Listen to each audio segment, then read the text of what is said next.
만 있는 게 아니고 이 세상 사람들도 정말로 그런 거 있어요. 그래서 옛날에 노스트라다무스의 예언 이런 거 있잖아요. 또 영화가 2010인가 뭐 그런 것도 있었죠. 뭐 언제 2002인가 2010인가 세상에 종말이 온다. 뭐 그런 게 있었는데 그런 종말론은 다 똑같습니다. 현재의 모든 세상이 파국을 맞이하는 거예요. 굉장히 비관론적입니다. 종말론이. 그런데 사실 성경적 종말론은 구원이 완성되는 것이라고 보는 것입니다. 파국이 아니라. 그 다음에 이제 원래 말세라는 말이 뭐냐면 시간의 끝이라는 말이에요. 시간의 끝. 그래서 시간이 쭉 계속이 되는데 이 세대가 있고 그 이후 세대를 오는 세대라고 말합니다. 오는 세대. 그래서 이 세대와 오는 세대를 연결시켜주는 거. 그게 이제 말세입니다. 성경적으로 본다면은. 그런데 이제 이런 성경적인 신약 성경의 종말론은 사실은 여러분들이 이제 옛날에 신학에서 오래전에 배우셨던 묵시문학, 구약의 이제 암울한 시대에 이렇게 나타났던 이제 그런 여러 가지 묵시문학에서는 정말 이 시대는 너무나 암울하니까 외세의 어떤 이제 포로가 되고 또 포로에서 귀환하고 이제 악이 지배하고 있고 이러니까 어느 순간에 누가 와가지고 이 세대를 좀 완전히 새롭게 해가지고 새로운 시대가 펼쳐질 것을 이제 계속 예언을 하죠. 그래서 이 세상을 조금 이 삶을 좀 네거티브하게 봅니다.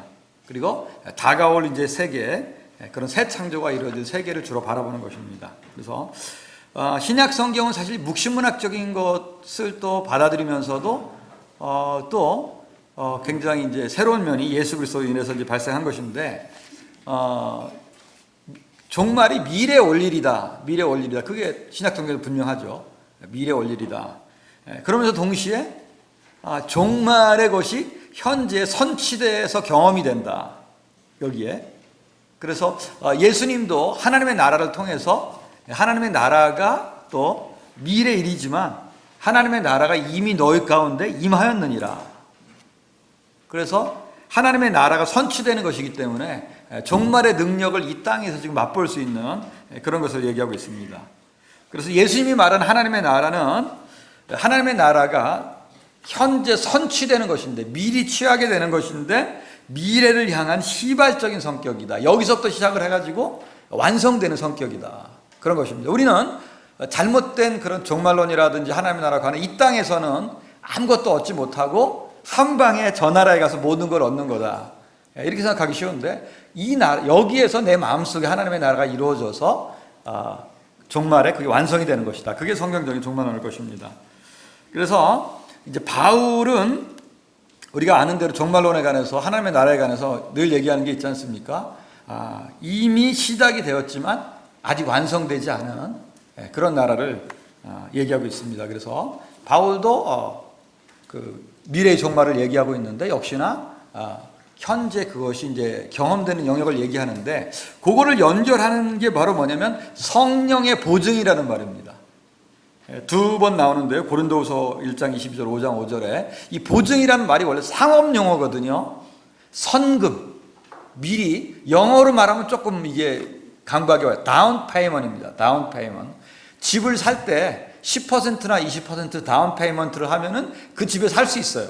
조금씩 갚아 나가면 되는 겁니다. 하나님의 나라가 완전히 다 성취되는 것은 종말에 될 것이지만 미리 우리가 돈을 조금 내면은 그것을 성령을 통해서 하나님의 나라의 능력을 이 땅에서 맛본다는 거죠. 그게 그러면서 그런 맛봄이 계속해서 성장해 나가고 종말에 그게 완성이 된다는 것. 그래서 성령의 보증이라는 말을 씁니다. 요한의 경우에도 현재적인 종말론과 미래적인 종말론이 같이 있는데 요한의 경우는 긴장이라기보다는 성취된 실현된 종말론이 좀 더 세다고 볼 수 있어요. 두 가지가 있지만 그럼 미래적인 종말론 분명히 있을 뿐만 아니라 같은 구절에 미래적인 것과 현재적인 것이 사실은 같이 나와 있습니다. 특히 요한복음 5장 같은 경우에 그런 경우가 있는데요.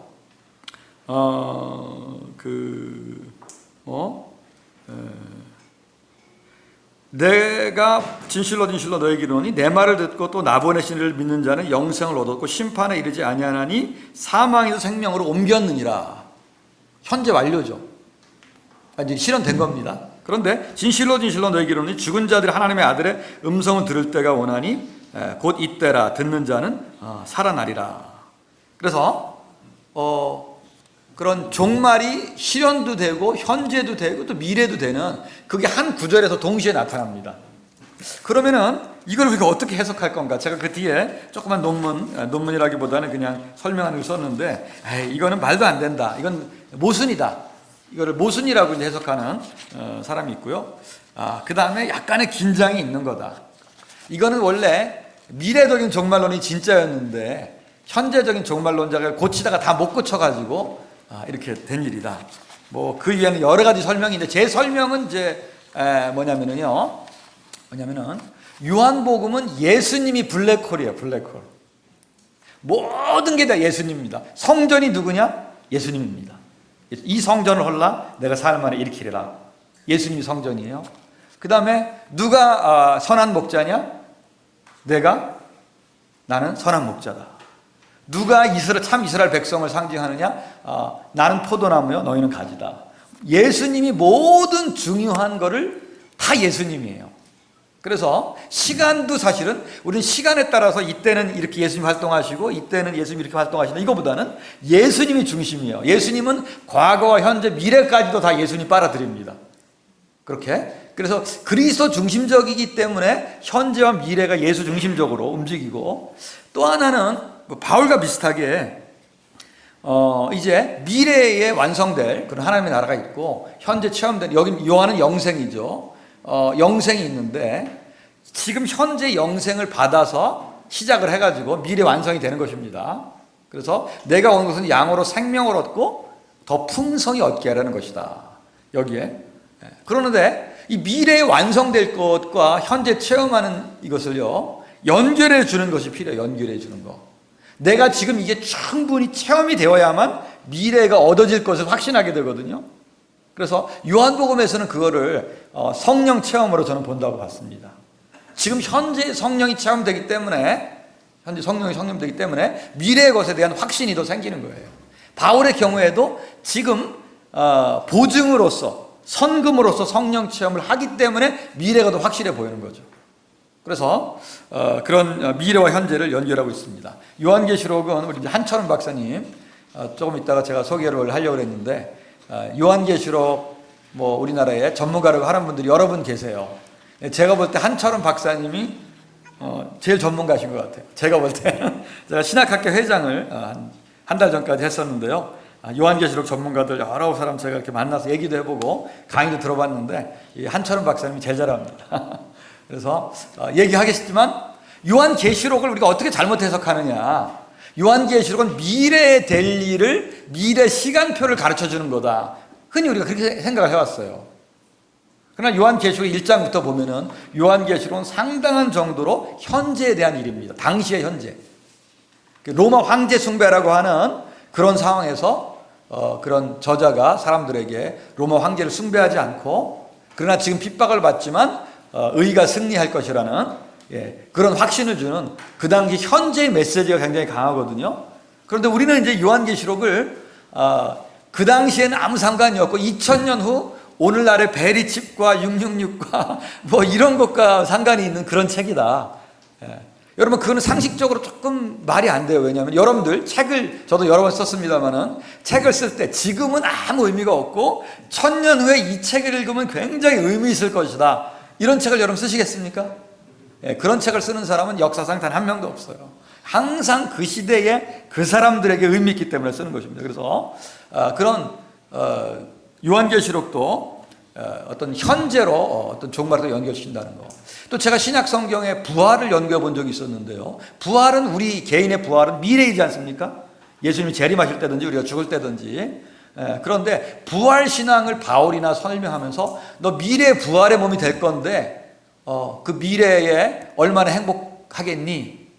그거보다는 너 그 미래에 부활할 건데 너 지금 어떻게 살래? 네가 어떻게 살아야지 부활의 몸이 될 수 있는데, 그런 질문입니다. 종말에 관해서도 신약 성서의 종말론은 예수님 공간보고서에서 예수님 말씀하신 말씀, 요한 신학, 바울 신학 다 현재와 연결돼 있어요. 미래 일을 준비하는 것만 하는 것들이 대부분 잘못된 것들입니다. 예수님 곧 오실 거니까 여기는 아무 의미가 없고 흰옷 입고 산꼭대기에 가서 기다리자. 공부하는 거 아무 별로 쓸데없다. 어차피 예수님 오실 거니까 빨리 선교하고 피지 아세요? 한자로 우리가 피할 곳에 가가지고 도피성에 가서 거기 가서 준비해야 된다.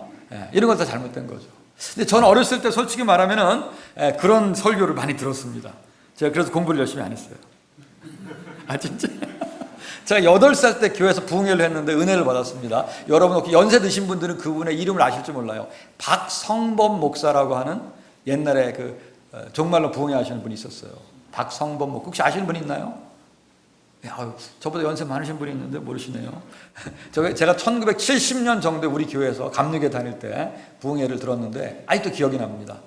예수님이 곧 오신다는 거예요. 중국이 유엔에 가입하면 2만만의 군사가 돼가지고 예수님이 곧 오시는데 예수님이 오시려면 들림받는 사람이 있고 여기서 슬피우며 이를 갈다가 순교하면 겨우 들림받는 사람이 있는데 들림받으려면 5가지 해야 된다는 거예요. 뭐냐면 주일 성수하고 그 다음에 금주 금연하고 그 다음에 목사님을 잘 섬기고 11조하고 바람 피지 말고 그래가지고 제가 8살 때부터 그거를 지키려고 지금까지 해오고 거의 지켰습니다. 저는 여자 딱 한 번 사귀고 결혼했어요. 예수님 들림받. 그 다음에 제가 8살 이후에 술 담배를 한 번도 안 해봤습니다. 제가 8살 이후에 주일 예배 딱 2번 빠졌어요. 8살 때 한 번, 10살 때 한 번. 그리고 웬만한 거 다 지켰는데 아직도 안 하고 계십니다. 그래서 어쨌든 뭐 이런 미래를 위해서 준비하는 게 신약 성서를 볼 때는 좀 이상한 거다. 그렇게 말할 수가 있겠습니다. 그래서 이게 이제 신약 성서의 전반적인 아주 제가 간략하게 종말에 관한 그런 얘기고 또 개인의 종말에 대해서는 제가 뒤에 기독교 사상에다가 옛날에 냈던 글을 하나 드렸습니다. 집에 가서 심심하시면 읽어보시면 될 것 같습니다.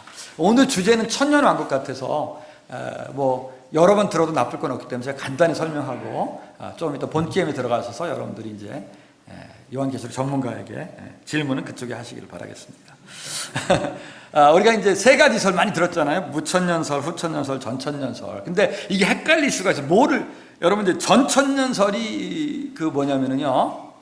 전천년설이 천년을 중심으로 해가지고 예수님의 재림이 1000년 전에 오면은 전천년설, 1000년 후에 오면은 후천년설입니다. 근데 왜 거꾸로 이해하는 수가 있어요?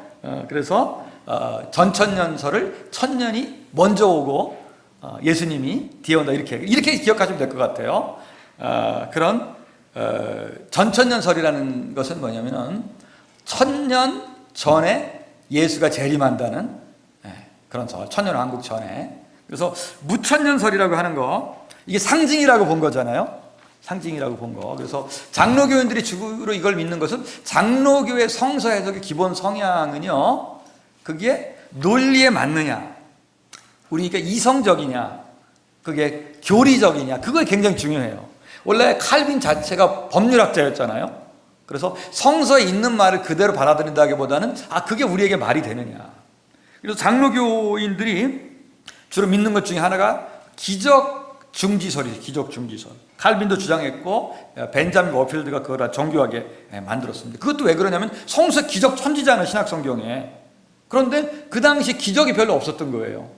그러니까 우리가 기적이 없는 것은 우리가 잘못돼서가 아니라 하나님의 섭리에 따라 그렇게 된 거다. 그래서 사도들까지만 기적을 일으킨다. 성경에 없는 얘기를 하게 된 것입니다. 그래서 뭐 무천년설은 성경을 전체적으로 해석하는 그런 것에서 사실 이제 나온 것이고 아까 목창 교수님 설명하셨듯이 그러나 통치가 없다는 것이 아니고 예수님이 하늘에서 통치한다든지 뭐 그런 생각을 하게 된 거죠. 그리고 종교개혁 시대에는 별로 그렇게 이런 천년왕국 이런 거에 관심이 있던 세대도 아니고 요한계시록에 대해서 관심이 뭐 칼빈이 주석서를 다 썼는데 요한계시록만 안 썼잖아요. 관심이 없었던 그런 세대였기 때문에 이런 해석을 한 것 같습니다. 후천년설은 이제 1000년이 지난 다음에 이제 두 가지인데, 하나는 뭐 굉장히 예수님의 복음이 전파되고 사람들이 다 착하게 돼서 이제 그때쯤 예수님 오실 거다, 이런 거라든지, 이 사회가 예수님 없이도 어떻게 보면 굉장히 가면 갈수록 사회가 발전해 가지고 좋아져서 예수님 오실 거다. 그리고 주로 곧 후반부를 하면은 리버럴한 사람들이 취하는 방식입니다. 리버럴한 사람들이, 후천년설은. 그 다음에 전천년설은 그냥 성경 문자 그대로 믿는 거죠. 그냥 내가 이론적으로 이성이나 그것이 용인하는 것을 믿는 게 아니라 성경을 일단 믿는 거예요. 그리고 내가 이해하지 못하는 것은 나중에 한번 생각해 보자고 하는, 전천년설은 성경을 그냥 문자적으로 믿는 것이다. 그게 알미니안, 그 다음에 성경열교, 오순절적인 또 성서 해석과 부합하는 것입니다. 그래서 저는 개인적으로 하여튼 그래서 그것도 역사적 전천년설, 전통적 전천년설이라고도 하고, 이거는 그리스도의 재림이 천년왕국 전에 이루어진다. 세대주의적 전천년설은 천년왕국 전에도 이루어지지만 그 다음에 대환란 전에 휴거로 한번 이루어지고, 그 다음에 이 땅에서도 순교한 사람들이 또 나중에 들을 받는 그런 일이 있는 거다. 그걸 세대주의적 전천년설이다. 그래서 그 사실은 제가 이렇게 신약성서학자들은 아마 그렇게 말할 겁니다. 성경 자체는요, 우리가 죽으면 금방 어디에 가나 그것도 그렇게 명확하지가 않아요. 우리 교회에서는 금방 천국에 간다고 하지만 제가 뒤에 썼지만 자세하지가 않습니다. 왜냐하면 그거에 큰 관심이 없었던 거예요. 그 다음에 종말에는 무슨 일이 막 일어날 거냐, 우리는 그런 거에 아주 관심이 많은데 세세하게 그것도 그렇게 우리가 좀 이해하기 아주 쉽게 명확하지가 잘 않은 것 같아요. 그래서 해석의 여지가 좀 여러 가지 있다고 생각이 듭니다. 그래서 웨인 그루뎀이라고 하는 사람은 사실은 역사적 전천년설을 믿는 사람인데, 그 사람이 이제 이걸 쭉 정리한 거를 제가 좀 정리를 해봤습니다. 그래서 G. 레드라고 하는 사람 많이 알려진 신약학자 있죠? 그 장로교인들은 주로 이제 무천년설을 믿지만, 요 사람은 거의 문자적으로 성경을 잘 믿는 사람이에요. 그래서 이 사람도 전천년설을 믿습니다. 전천년설을, G. 레드도. 그다음 여기 웨인 그루뎀이라고 하는 사람은 트리니티에 있던 조직신학자인데 원래는 신약학의 훈련을 받은 사람입니다. 캠브리지 대학에서 신약학을 박사학위를, 예언의 은사를 연구해서 받은 사람인데, 이 사람이 단지 성경에 한 구절에만 나온다고 천년왕국을 거부하면 안 된다. 한 번 나오는 거 많다는 거예요. 중요한 교리가. 그래서 무천년설을 반대한다. 천년왕국 동안 사단의 결박은 우리 현재 시대에 이루어진 것보다 훨씬 더 강력한 것이다. 무천년설은 이제 사단이 이렇게 결박을 받기 때문에 사회가 더 좋아진다고 보는데 그게 아니다. 세 번째, 복음이 계속해서 광범위하게 퍼져 그리스도의 세상이 올 것이라는 설은 성경의 다양한 구절들을 볼 때 일관성 있게 주장하기 어렵다. 후천년설을 이제 반대하는 거죠. 그래서 그리스도께서 세상이 좋아져야 오시는 것이 아니라 언제든지 오실 수 있다는 것, 그게 전천년설이죠. 신약성경의 전반적인 가르침이다. 그래서 전천년설이 이분이 옳다고 봤고요. 그런데 이분은 전천년설 중에 세대주의적 전천년설, 역사적 전천년설, 성경의 여러 가지 이제 증거로 볼 때 이거를 주장해도 또 난점이 있는 부분이 있고 저걸 주장해도 난점이 있는 부분들이 있어요. 그래서 이분은 이걸 정리를 이제 한번 하면서 역사적 전천년설이 자기 생각에는 더 맞는 것 같다. 그래서 그런 우리는 환란을 통과한다고 보는 것이 이분은 더 적절하다. 이런 주장을 펼치기도 했습니다. 그래서 그거는 이제 그냥 여러분들이 참조해 주시고요. 하여튼 저는 오늘은 역할이 세례 요한이기 때문에 여기까지 하고 마치도록 하겠습니다. 감사합니다. 네, 감사합니다. 본문 중심으로 하라고 하셨는데 일단 제가 어제 하나를 들었는데 그 핸드아웃 가지고 계신가요? 살짝 훑어보고 5분에서 10분 사이에 훑어보고 다 아시겠지만 노파심에서 요한계시록 20장에 딱 한 번 언급되는데 천년왕국이란 말이 있진 않죠. 천년 동안 왕노릇하리라. 그래서 이제 천년왕국이란 말 이렇게 만들긴 했는데 이제 대부분 예전에는 이제 전천년설이 로마 기독교가 이렇게 국교가 되기 전에는 대부분의 교부들이 전천년설을 많이 믿었습니다. 그러다가 후반부에 제가 썼지만 어거스틴의 영향으로 어거스틴은 무천년설의 아버지라고 하는데 음악의 아버지 바흐 이런 것처럼 무천년설의 아버지는 어거스틴의 영향으로 무천년설이 그 저도 신학교 다닐 때는 저는 대전침례신학대학교 나왔습니다.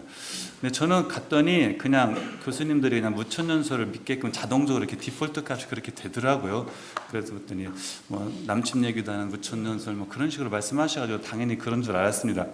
근데 유학을 갔는데 이제 제가 석사 과정에 예일대에서 했는데 그 아델라 야브로 콜린스 교수님 수업을 듣는데 또 그분은 또 이제 미국의 그 유수한 대학교의 요한계시록 학자들은 대부분 전천년설을 믿는데 이렇게 말을 해요.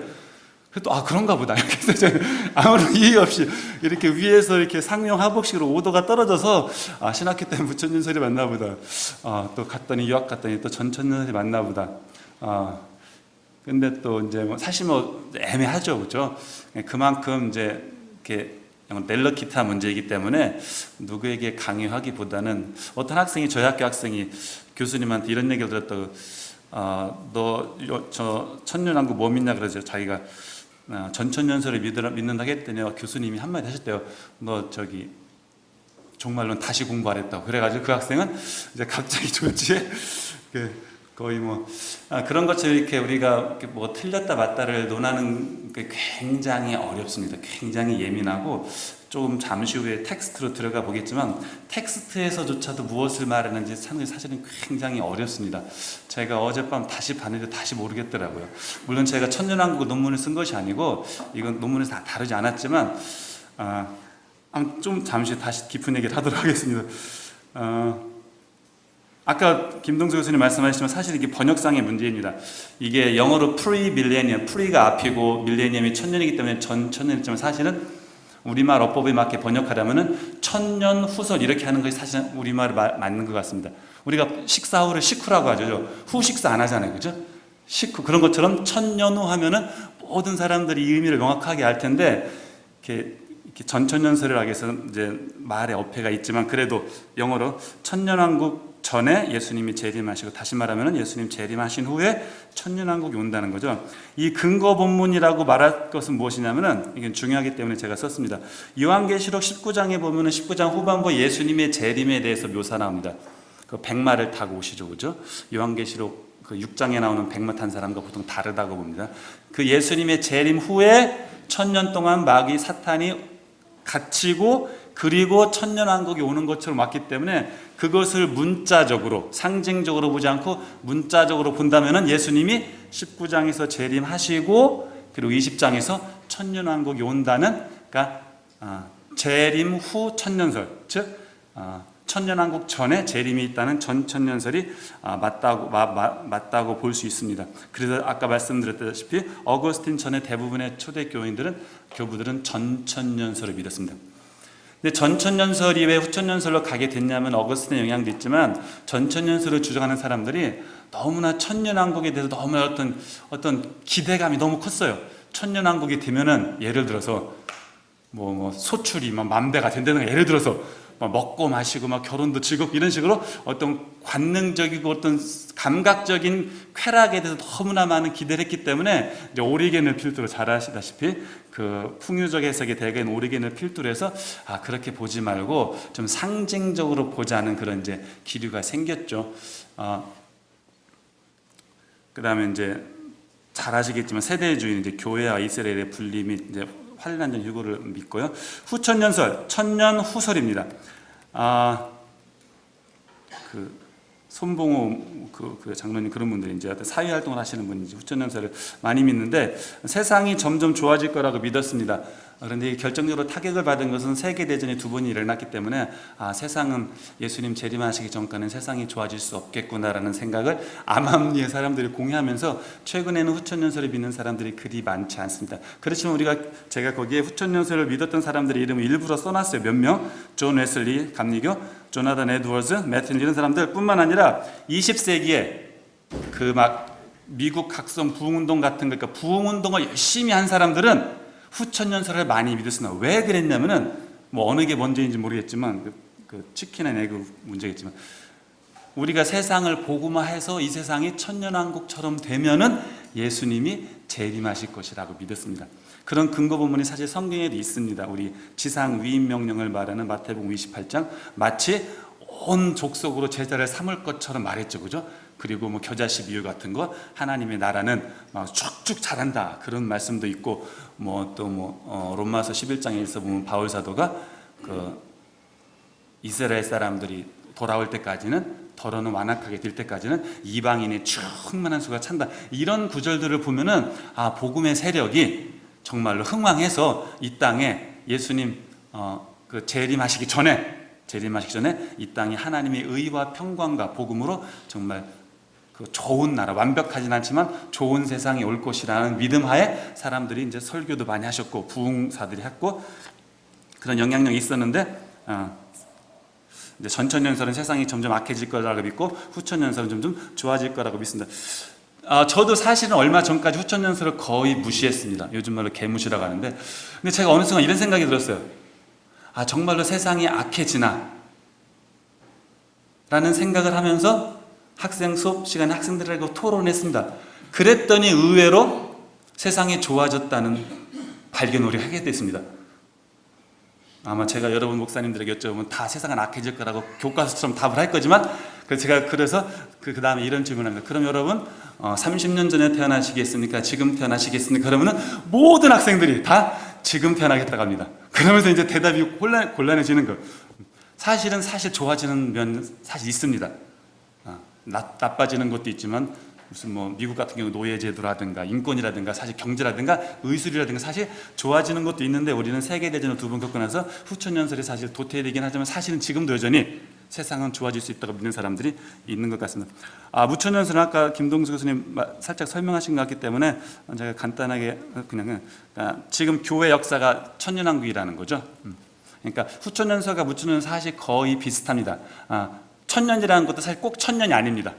2000년이 될 수가 있고 3000년이 될 수가 있고, 그러니까 상징적인 수로 보는 거죠. 그렇지만 전천년설, 역사적 전천년설과 세대주의 전천년설에서는 딱 1000년이라고 봅니다. 999년 다음에 1001년 전에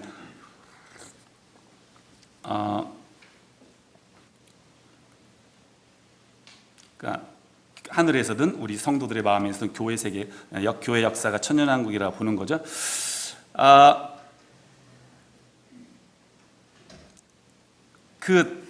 제가 볼 때, 그리고 많은 학자들이 동의하듯이 이 천년왕국을 해석함에 있어서 가장 중요한 단어는 요한계시록 20장 4절에 나오는, 제가 4번에 했었죠, 에제산이라는 단어입니다.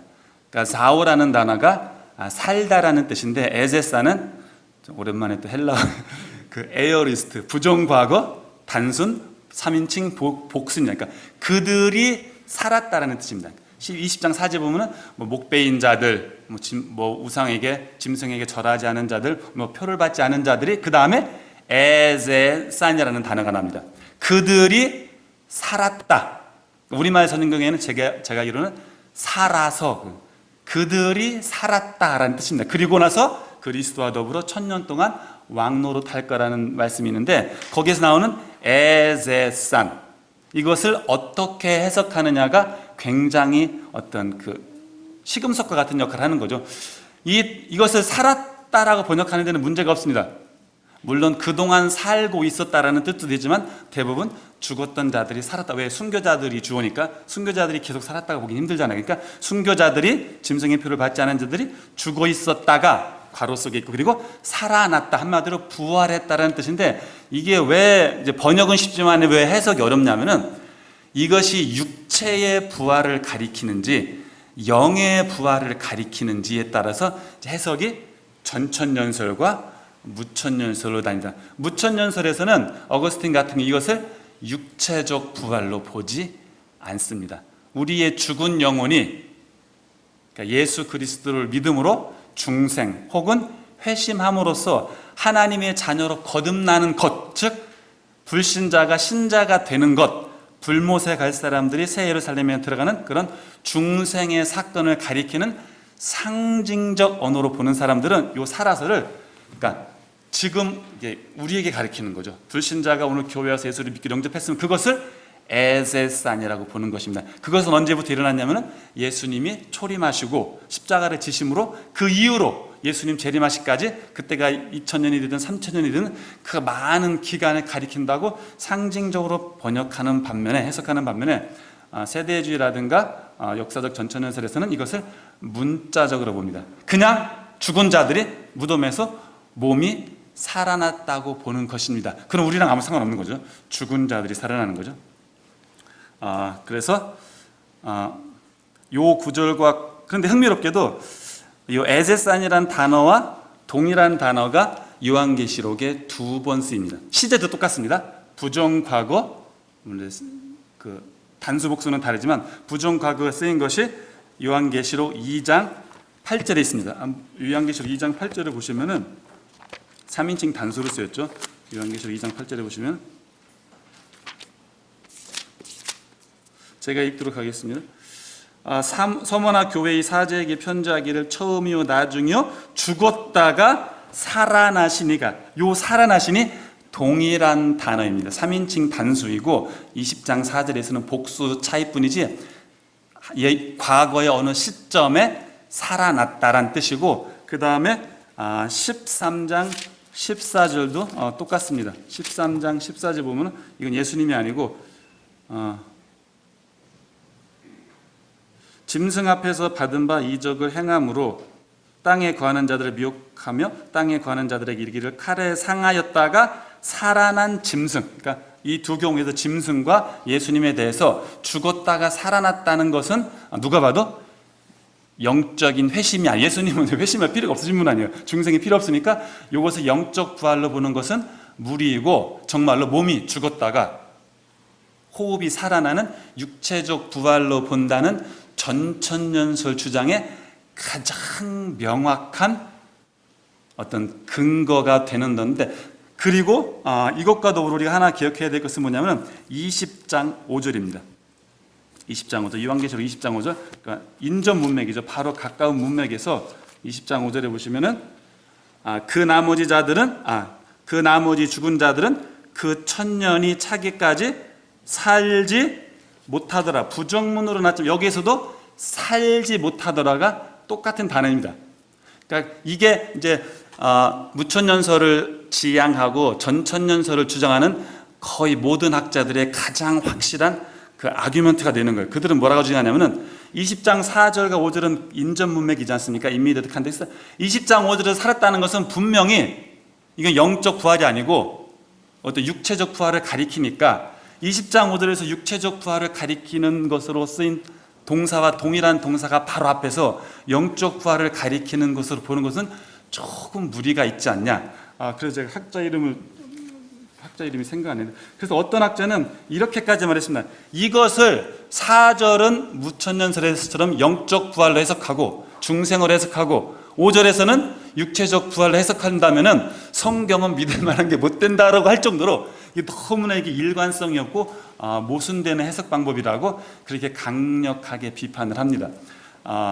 무슨 NICNT 주석인 로버트 마운스라든가 전천년설을 주장하는 사람들이 이것을 꼭 짚고 넘어가고, 그레고리 빌 같은 이제 그 요한계시록 1000페이지 넘는 주석 쓰신 그분 같은 경우는 무천년설 쪽이니까 그런 사람들은 이것에 대해서 꼭 그렇지만은 않다는 식으로 이렇게 설명을 쭉 했습니다. 제가 이제 어제 한번 읽어봤는데 저의 개인적인 성향으로는 조금 밀리는 것 같습니다. 이게 정말로 한 절을 바로 앞에서 산다라는 말과 바로 뒤에 산다라는 표현이 하나는 영적 부활, 하나는 육체적 부활을 가리킨다고 이렇게 옹호하는 무천년설, 옹호하는 상징적 해석을 제가 주석을 읽어봤는데도 이렇게 썩 가능은 하지만 그렇게 썩 납득이 가지 않는 것이 하나의 약점이라는 것을 우리가 좀 기억해야 할 필요가 있겠습니다.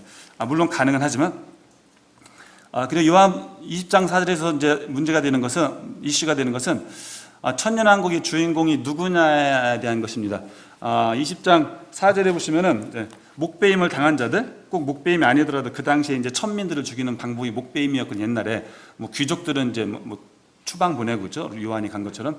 그리고 정말 이방인들은 십자가에 달리고 그러는데 요즘 힘없고 돈 없는 사람들은, 계급이 낮은 사람들은 참수를 했기 때문에 그런 뜻인데, 요즘으로 말하면 총살일 수도 있고, 그러니까 순교자들이 20장 4절에 보니까 천년왕국의 주인공이 되는 것은 맞는데, 그 다음에 짐승과 그의 우상에게 경배하지도 아니하고, 그 다음에 이마와 손에 그의 표를 받지 아니한 사람들, 이 두 사람들을 사실 헬라어를 써가면서 해야 되는데 관계대명사 호이티네스를 썼습니다. 호이티네스. 우리 영어 관계대명사 중에 이제 선행사가 있는 관계대명사가 있고 선행사가 없는 관계대명사가 있습니다. 선행사가 없는 관계대명사는 명사 다음에 후 이런 게 선행사가 있는 관계대명사고, 선행사가 없는 관계대명사는 whoever 이런 거잖아요, 그죠? 죄송합니다. 식사하시고 피곤하신데. 그러니까 무슨 말이냐면은 이것은 그 당시 클래시컬 그릭, 고전 헬라어와 이렇게 코이네알로로 가면서 선행사를 넣어서 해석할 수도 있고 선행사를 넣지 않아서 해석할 수도 있습니다. 그러니까 선행사를 넣어서 해석하면은 목배임을 받은 순교자들과 그리고 짐승에게 절하지도 않고 짐승의 표를 받지 않은 자들 두 부류의 사람들을 가리키고, 선행사가 없다고 보면은 순교자들 곧 and who, 순교자들이 곧 짐승의 표를 받지도 아니하고 짐승에게 절하지도 않은 사람입니다. 혹시 어느 쪽으로 해석하는지 아시나요? 혹시 우리 개역 개정에는? 흥미롭게도 대부분의 영어 성경은 선행사가 없는 것으로, 그러니까 한 부류의 사람으로 봅니다. 즉 순교자들, 즉 그들은 짐승의 표를 받지도 않고 짐승에게 절하지도 않으니까 한 부류로 봐요. 그런데 우리말 성경은 과를 넣습니다. 우리말은 두 부류로 보니까 순교자들 그리고 짐승에 죽진 않았지만 짐승의 표를 받지 않고 짐승에게 절하지도 않은 자들 두 부류로 보는데, 요게 이제 하나의 문제가 돼서 이제 정말 천년왕국에는 순교자들만 갈 것인지 아니면 이제 모든 순교의 각오로 산 사람들이 갈 것인지 그런 게 논란의 여지가 있죠.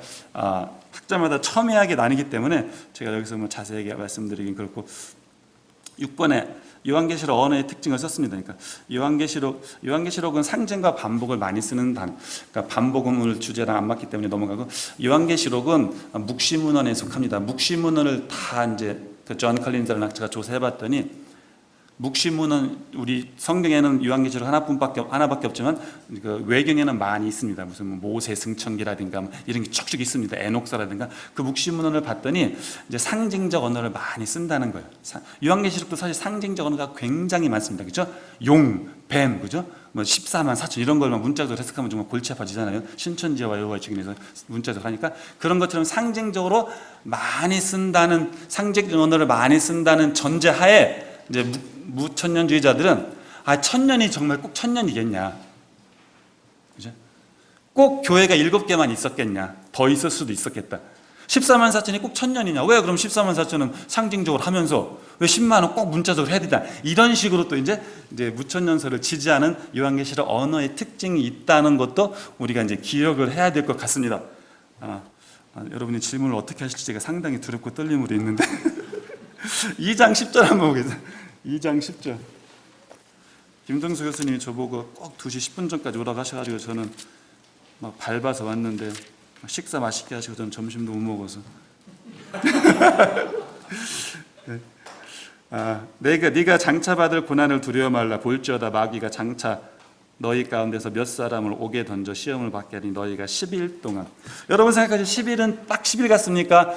그냥 천년에 비해서 짧은 기간 같습니다. 대답하지 마세요. 곤란해져 서로, 그죠? 이런 거로 볼 때 10일이 꼭 10일일까? 아까는 제가 이제 전천년설을 지지하는 쪽으로 해석을 했고, 제가 이번에는 무천년설이 서운하니까 꼭 이렇게 보면 꼭 천년이 딱 문자적일까? 이런 이제 가능성도 얼마든지 있다는 것을 이제 정말로 여러분 어느 해석을 어떻게 하든지 제가 볼 때는 51대 49 정도로 이해하셔야지, 그건 틀려, 이렇게 하는 건 상당히 이제 좀 이렇게 위험할 수도 있지 않을까라는 생각을 합니다. 왜 지상천년왕국이 필요한가? 전천년설을 믿으시는 세대주의는 혹시 역사적 전천년설이 왜 역사적 전천년설인지 아십니까? 모르시는 분 계시더라고요. 역사적이란 말은 히스토리컬이라는 뜻이 아니고 히스토릭입니다. 또 영어 동안에 히스토리컬과 히스토릭의 차이가 있죠. 히스토리컬은 역사적으로 존재했던 그런 뜻이고, 히스토릭은 역사적으로 족보 있는 그런 뜻이니까 역사적 현상감은 히스토릭이라는 무슨 말이냐면은, 그러니까 세대주의 전천년설은 19세기에 생겼습니다. 1830년이니까 역사적으로 좀 최근의 것이고, 세대주의 전천년설이 아닌 역사적 전천년설은 역사적으로, 교회 역사적으로 오래됐다. 지금 쉽게 말하면 족보가 있다는 뜻이에요. 그 사람들 입장에서는 세대지도는 신참 아니냐, 생긴 지 200년도 안 되지 않았냐, 그런 관점에서 좀 약간 자기들의 역사적 전천연서를 좀 이렇게 높이 평가하는 이름을 붙인 거죠. 왜 세대지 전천연서 혹은 역사적 전천연서 천년왕국이 필요한가, 이런 질문을 이제 묻히면서는 꼭 합니다. 그럼 이들의 대답은 크게 두 가지로 나타납니다. 첫 번째는 하나님이 재림하셔서 최후의 심판 후에 하나님의 심판이 완벽하게 이루어지는 것은 당연히 좋지만, 하나님이 이 땅을 창조하셔서 이 땅에서 역사를 운행하셨기 때문에 그래도 100% 완벽하지는 않더라도 정의가 승리한다는 것을 이 땅에서 보여주시는 약간은 중간 단계의 천년왕국이 있으면 어떻겠냐는 식으로 어디까지는 신학적 추론을 하는 거죠. 그런 식으로 대답하고, 요즘에는 두 번째 해석 답도 있습니다. 뭐냐면은 주로 아까 그 천년왕국의 주인공을 순교자들로 국한해서 보는 사람들은, 순교자들은 특별히 요한계시록에서 특별히 존귀하게 여긴다, 그렇게 보는 학설이 있습니다. 물론 그렇게 보지 않는 사람도 있습니다. 아까 말씀드렸다시피 순교자나 순교의 각오로 사는 사람들이나 똑같이 대접한다고 보는 설이 있는 반면에 6장 9절에 보면 순교자들의 기도가 나오잖아요. 그렇죠? 그런 거로 봐서 순교자들을 하나님이 특별히 대접하시는데, 특별히 대접하는 것이 새 예루살렘이 아니고 이 지상 천년 왕국 가운데서 특별히 순교자들은 하나님이 특별한 보상을 하신다고 그렇게 보는 이제 해석이 있는 거죠. 근데 제가 이제 이 요한계시록 20장을 가지고 이제 간단하게 설명을 들었는데, 한번 이제 여러분이 자시기 전에, 영어로 슬립 온잇이라고 하는데, 자시기 전에 한번 생각해 보셔요. 이걸 뭐 생각하시면서 에세상 그들이 살아났다가 영적 부활인지, 우리들이 그게 맞다면 우리가 에세상 한 거죠. 우리가 예수를 안 믿다가 믿었으니까. 그게 아니고 정말로 죽었던 자들이 몸이 살아나는 것인지, 이것이 이 단어를 문자적으로 해석할지 상징적으로 해석할지에 따라서 정말 천년왕국의 해석은 천양지차로 갈린다는 것을 우리가 좀 기억하면 좋을 것 같습니다. 혹시 질문 있으시면 제가 받겠습니다.